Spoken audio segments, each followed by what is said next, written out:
Hi, welcome to my presentation.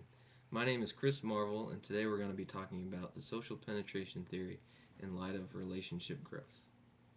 In this presentation, we are going to discuss and define the social penetration theory, the aspects of the social penetration theory dealing with self-disclosure, personality structure, the social exchange, and relationship growth. And also, we are going to discuss and talk about research and results that have been done on this study.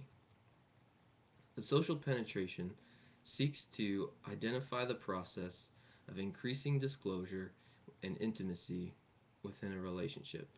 It also happens over a period of time dealing with a linear development and also a cyclical relationship development.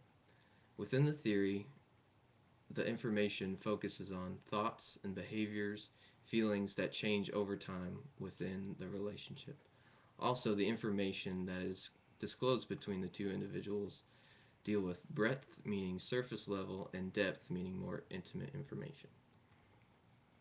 Linear development happens over time from when the relationship starts until the relationship ends or that it increases in intimacy over a period of time or a lifetime. Cyclical development, however, happens between two people when each individual goes back and forth between openness and closedness. Some research that has been done on this portion of the theory is from C. Arthur Van Leer, where he researched the different cycles that people go through, and he concluded that people go from openness and closeness within their relationship between how much time they meet up together and also the information that goes back and forth. Self-disclosure, however, is defined as any information that is given up by an individual and that communicates to the other person. There are three levels of self-disclosure that deal with the first one being biographical characteristics, attitudes, opinions, and expectations in the second tier, and the third level deals with value, identity, feelings, and needs. Also, self-disclosure in a relationship is a voluntary act. This diagram shows the different levels of the personality structure, dealing with the biographical characteristics being on the outside, and as you go deeper, expectations, attitudes, opinions, and then finally in the core is the value, feelings, and needs of the individual. There's been research done on questions, penetrating questions that deal with getting to know another individual. Littlejohn and Foss say that the use of questions uh, is a useful tool in penetrating the other person's social being, getting deeper in intimacy with each question that you use. There's been also another study done that as an individual has a higher level of uncertainty, they'll use questions to get to know the other person.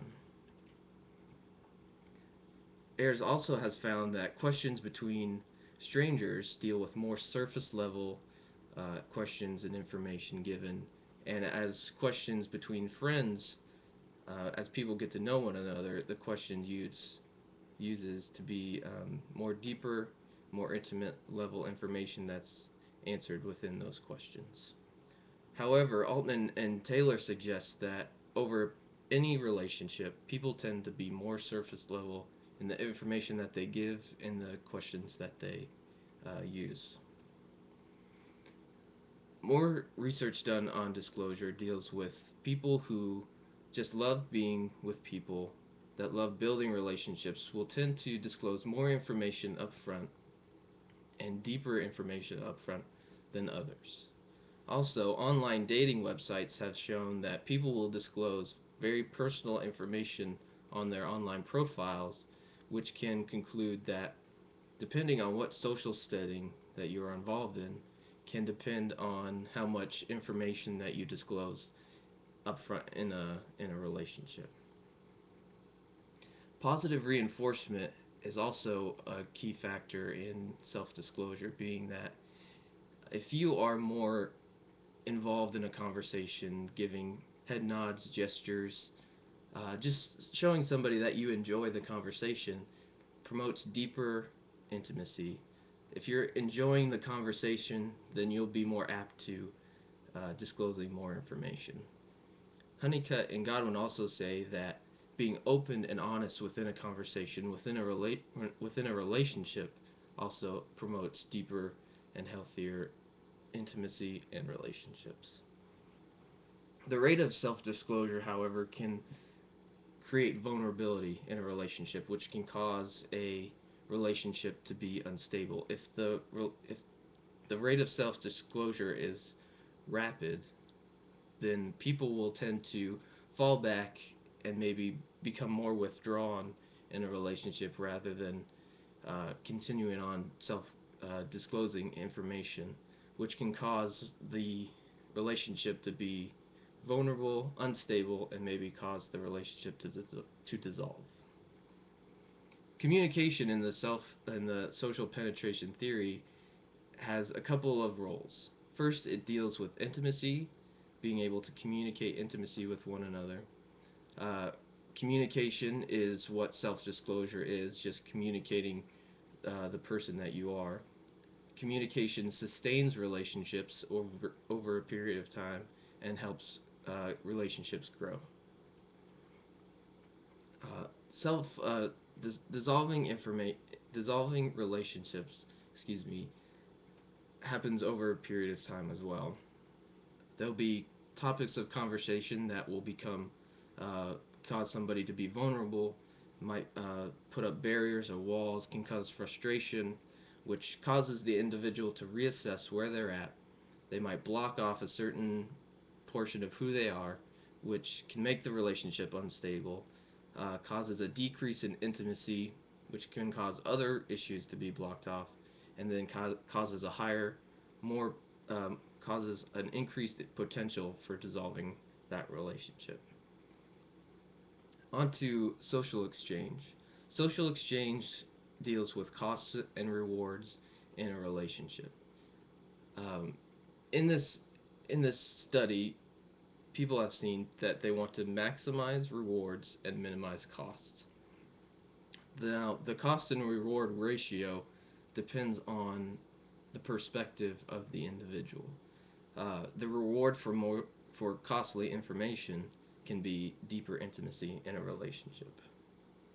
There's been studies done with the cost and rewards social exchange theory that determine how much information is given within a conversation. People are constantly reassessing and trying to figure out if this information is too costly, will the reward be good or will it be bad? And that can determine if they give up that information or not. Costs and rewards can also be expectations or goals within the relationship.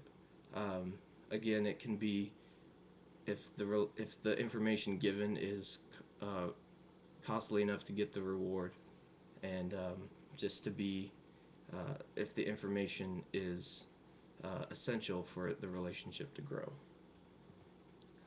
Online dating, however, deals with the costly information being more upfront, and people seem to gain more rewards from costly information being upfront. Therefore, the environmental setting can change what kind of information that you give upfront.